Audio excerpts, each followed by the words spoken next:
දරුවනේ අද දවසේ අපි සාකච්ඡා කිරීමට බලාපොරොත්තු වන්නේ 1978 ආණ්ඩුක්‍රම ව්‍යවස්ථාවේ මූලික අයිතිවාසිකම් සම්බන්ධවයි. මේ දරුවන්ට මීට පෙර පාඩම් එකකවලදී මම පැහැදිලි කරලා දීලා තියෙනවා මූලික අයිතිවාසිකම්, මානව අයිතිවාසිකම් කියන ඒ අයිතිවාසිකම් වල තියෙන වැදගත්කම හා ඒවා කාණ්ඩ කරන්නේ කුමන ආකාරයකද කියන කාරණාව සම්බන්ධව. එතකොට අපි මෙහිදී සාකච්ඡා කිරීමට බලාපොරොත්තු වන්නේ මූලික අයිතිවාසිකම්. මූලික අයිතිවාසිකම් ලෙස අපි හඳුන්වන්නේ රටක ආණ්ඩුක්‍රම ව්‍යවස්ථාවෙන් ලබා දෙන අයිතිවාසිකම් වලට. එතකොට මූලික අයිතිවාසිකම් 1972 තමයි ශ්‍රී ලංකාවේ ජනතාවට ප්‍රථම වරට හිමිවන්නේ. කෙසේ වෙතත් සහතික කරන ලද කඩවු විට අධිකරණයක් ඉදිරියට යෑමට හැකියාවක් පවතින මූලික අයිතිවාසිකම් අපිට හඳුන්වා දෙන්නේ 1978 ශ්‍රී ලංකා ප්‍රජාතාන්ත්‍රික සමාජවාදී ජනරජයේ ආණ්ඩුක්‍රම ව්‍යවස්ථාව තුලින්. ආණ්ඩුක්‍රම ව්‍යවස්ථාවේ ඉතා පැහැදිලිව 10 සිට 16 දක්වා වගන්තිවල මෙරට ජනතාවට හිමිවන මූලික අයිතිවාසිකම් අන්තර්ගත වෙනවා. එතන මෙම අයිතිවාසිකම් මොනවාද? මේවායෙන් ජනතාවට ඉටු වෙන්නේ මොනවාද? ජනතාව කවර ශේෂ්ත්‍රයක් සම්බන්ධව මේ අයිතීන් භුක්ති විඳිනවාද? කුමන ආකාරයට මේ අයිතිවාසිකම් උන්ට හිමි වේද? ඒවා කඩවුනේ විට ගත හැකි ක්‍රියාමාර්ග මොනවද කියන මූලික කාරණා අපි දැන් සාකච්ඡාවට බඳුන් කරමු. ආණ්ඩුක්‍රම ව්‍යවස්ථාවේ ඉතා පැහැදිලිව 10 වන වගන්තිය තුල සිතීමේ නිදහස, හෘද සාක්ෂි නිදහස, තමා කැමැති ආගමක් දර්ශනයක් ඇදහිීමේ අයිතිය, ඒ කියන්නේ පෞද්ගලිකත්වය, පෞද්ගලික අභිමතාර්ථ පවත්වා ගැනීම මේ කියන මූලික ශේෂ්ත්‍ර පිළිබඳව ජනතාවට තමන්ගේ අයිතිවාසිකම් ප්‍රධාන වශයෙන්ම හිමි වෙනවා. ඊට අමතරව 11 වන වගන්තිය මගින් මෙරට පුරවැසියන් ක්‍රූර අමානුෂීය වදහිංසාවලට ලක් නොවීමේ නිදහස ඇතුළුව අත්නෝමතිකව සිරබහරයට ගැනීමේ වැළකීමේ නිදහස හිමි වෙනවා. එය රටක ජනතාවට හිමි වන ප්‍රධානම අයිතිවාසිකම බවට පත් වෙනවා. මොකද රජයක් ආණ්ඩුවක් ඒකාධිපති වූවොත් යම් හේකින් පුරවැසියන්ගේ නිදහස, පුරවැසියන් මර්ධනය කිරීම ප්‍රබල ලෙස සිදුවෙන නිසා මෙවැනි අයිතිවාසිකම් පැවතීම තුළින් ඒ පුරවැසියාගේ නිදහස, ඔහුගේ ඒ කටයුතු කිරීමේ කාරණා සියල්ල මනා ලෙස ඉටු කර ගැනීමට හැකියාවක් ලැබෙනවා මෙම අයිතිවාසිකම් ශේෂ්ත්‍රය තුළින්. 12 වන වගන්තිය මගින් ඉතා පැහැදිලිව සර්ව සාධාරණත්වයේ අයිතිය, විශේෂයෙන්ම ජාතිය, කුලය, වර්ගය, ස්ත්‍රී පුරුෂ භාවයේ මත කිසිම කෙනෙකුට විශේෂකරණයක් ලබා නොදීම කියන මූලික ජනතාවගේ අයිතිවාසිකම් ශේෂ්ත්‍රය ආරක්ෂා වන අතර අර 11 වන වගන්තිය අපි කිව්වා ක්‍රූර අමානුෂීය වදහිංසාවට ලක් නොවීමේ නිදහස. එතකොට අපි ඒ කාරණාවත් එක්ක 13 වන වගන්තියට යොමු වුණොත් ප්‍රධාන වශයෙන්ම මේ අත්අනවමතිකව සිරබහරයට කියන රඳවා තබා ගැනීමේ වැලකීමේ ප්‍රධාන අයිතිවාසිකම ආරක්ෂා වෙනවා. එය මෙරට ජනතාවට හිමි වන විශේෂ අයිතිවාසිකම්, විශේෂයෙන්ම හමුදා කාරණා, එතකොට පොලිස් කාරණා, එතකොට මේ කියන ශේෂ්ත්‍ර වල යම් කිසි ආකාරයකට රාජ්‍ය ආණ්ඩුව මැදිහත් වෙලා පුරවැසියන්ව මර්ධනය කිරීම මේ හරහා සීමා වීමක් පැහැදිලිව සිදු වෙනවා. ඒ ජනතාවට බියෙන් සැකෙන්තරව ජීවත් වීමට තියෙන ප්‍රධාන අයිතියක් ආරක්ෂා වීමක් ලෙස අපිට පැහැදිලිව පෙන්වා දිය හැකිය. 14 වන වගන්තිය මගින් මෙරට ජනතාවට යාමේ අයිතිය, නිදහසේ ගමන් බිමන් යෑමේ අයිතිය, තමා කැමති තැනක වාසය කිරීමේ අයිතිය, සමිති සමාගම් පිහිටුවීමේ අයිතිය, භාෂණයේ අයිතිය, ප්‍රධාන වශයෙන්ම කතා කිරීමේ නිදහස, මේ කියන සියලුම ශේෂ්ත්‍ර ආවරණය වන පරිදි තමන්ගේ මූලික අයිතිවාසිකම් ආරක්ෂා වීම මේ 14 වන වගන්තියෙන් ඉතා පැහැදිලිව සිදු වෙනවා. 10 වගන්තිය, ඒ වගේම 11 වෙනි වගන්තිය, 12 එක වගන්තිය, 12 තුන වගන්තිය, 13 වෙනි වගන්තිය මගින් මෙරට ජනතාවට හිමිවන ඒ මූලික අයිතිවාසිකම් මෙරට සියලුම පුරවැසියන්ට හිමිවන අතර මෙරට වාසය කරන ඕනෑම පුද්ගලයෙකුට මේ අයිතිවාසිකම් භුක්ති විඳීමේ අයිතිය හිමි වෙනවා. ඊට අමතරව තව විශේෂ කාරණාවක් සඳහන් කළ යුතු වෙනවා. 12 2 හා 14 වන වගන්තිය මගින් සහතික කරන අයිතිවාසිකම් හිමිවන්නේ මෙරට පුරවැසියන්ට පමණයි.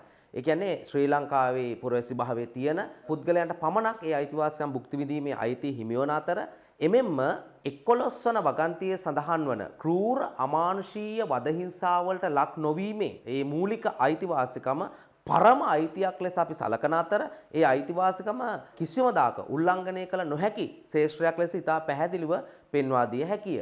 එපමණක් නොව ප්‍රධාන වශයෙන් අපි ගත් විට 10 වන වගන්තියේද අන්තර්ගත වන, ඒ කියන්නේ සිතීමේ නිදහස, හෘද සාක්ෂි නිදහස, තමා කැමැති ආගමක්, දර්ශනයක්, ලබ්ධියක් ඇදහිීමේ අයිතිය, මේ අයිතිවාසිකම්ද මේ පරම අයිතිවාසිකම් කාණ්ඩයට අයත් වන අතර මීට අමතරව මේ අයිතිවාසිකම් කිසිම ආකාරයකට සීමා කිරීමක් නොකළ යුතු බව ඉතා පැහැදිලිව අපිට පිළිගත හැකිය. අපිට ඉතා වැදගත් වන කාරණාව බවට පත්වන්නේ 19 වන ආණ්ඩුක්‍රම ව්‍යවස්ථා සංශෝධනයෙන් හිමිවන විශේෂ අයිතිවාසිකමක් තියෙනවා.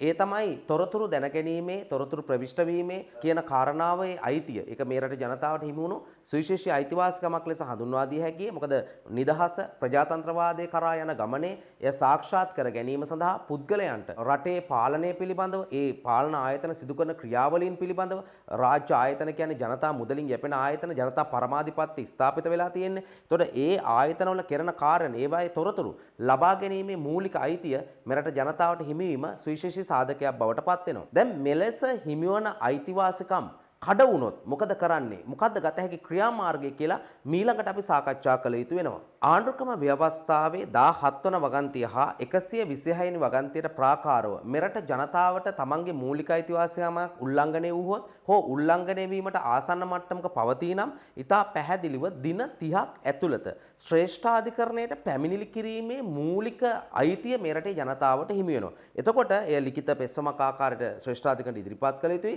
ශ්‍රේෂ්ඨාධිකරණය මේ පිළිබඳ පරීක්ෂා කර බලා ඒ අදාළ අයිතිවාසිකම් කඩ වෙලා තියෙනවද? කඩවීමට නියමිතද? එහෙම නැත්නම් ඒ සඳහා ඒ කියන කාරණා පිළිබඳව ශ්‍රේෂ්ඨාධිකරණයට පමණයි තීන්දුවක් ලබා දීමේ හැකියාව තියෙන්නේ. අනිත් අතට මෙරට පරිපාලනයේදී යම්කිසි ආකාරයකට පුරවැසියෙකුගේ මූලික අයිතියක් කඩ වුණොත් ඔහුට අසාධාරණයක් සිදු වුණොත් ඒ සඳහා සුවිශේෂී සංස්ථාවක් පුද්ගලයෙක් එහෙම නැත්නම් රාජ්‍ය නිලධාරියෙක් ස්ථාපිත කරලා තියෙන ධූරයක් ඒ තමයි ඔම්බුඩ්ස්මන් ධූරය. ඒතර මේ ඔම්බුඩ්ස්මන් ධූරය හරහා පුරවැසියන්ට මෙරට පරිපාලනයේදී සිදුවන අසාධාරණකම් පිළිබඳව පැහැදිලිව ඔම්බුඩ්ස්මන්වරයාට පැමිණිලි කිරීමේ හැකියාව හිමි වෙලා තියෙනවා. සාමාන්‍යයෙන් අපි ගත් විට පළාත් පාලන ආයතනයකින් පළාත් සභාවකින් ඒ වගේම රාජ්‍ය සංස්ථාපිත ආයතනයකින් ඒ වගේම විධායක නිලධාරියෙක්ගෙන් රාජ්‍ය සේවයේ සම්බන්ධව යම්කිසි ආකාරයකට සිදුවන තමන්ට සිදුවන පුද්ගලයන්ට සිදුවන පුරවැසියන්ට සිදුවන අසාධාරණකම් එහෙම නැත්නම් තමන්ගේ මූලික අයිතීන් උල්ලංඝනය වීම අසාධාරණකට සැලකිල්ලකට ලක්වීම කියන කාරණා මත ඔම්බුඩ්ස්මන් වරයාට මේ පැමිණිල්ල යොමු කිරීමේ හැකියාව තියෙනවා. ඒතර ඔම්බුඩ්ස්මන් වරයා ඒ කාරණාව සම්බන්ධව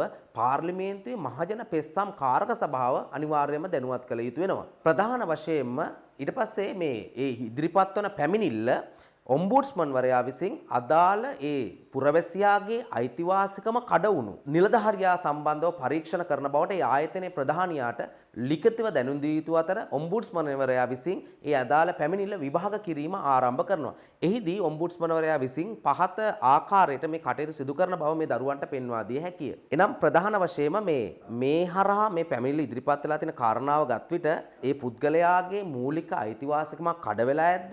එමනම් කඩවීමට නියමිතද? ඒ වගේම ඒ ගත්ත ක්‍රියාමාර්ගය ඒ ගත්ත ක්‍රියාමාර්ගයේ අදාළ රාජ්‍ය නිලධාරිය ගත්ත ක්‍රියාමාර්ගයේ නීතියට පටහැනි ක්‍රියාමාර්ගයක්ද කියන කාරණාවත් ඒ වගේම අදාළ රාජ්‍ය නිලධාරියා මේ ක්‍රියාමාර්ගය ගත්තේ සත්භාවයෙන්ද අසත්භාවයෙන්ද යන්න පිළිබඳව පරීක්ෂණ කරනවා. දැන් සමහර අවස්ථාවල ඒ රාජ්‍ය නිලධාරියා මේ කටයුත්ත කරලා තියෙන්නේ කුමන අරමුණක් සඳහාද කියන කාරණාව අනිවාර්යයෙන්ම ඔම්බුඩ්ස්මන්වරයා විසින් සොයා බලනවා. ඒ කියන්නේ මේ පුද්ගලයාගේ මූලික අයිතිය කඩ වෙලාද? තාම කඩ වෙලා නැද්ද?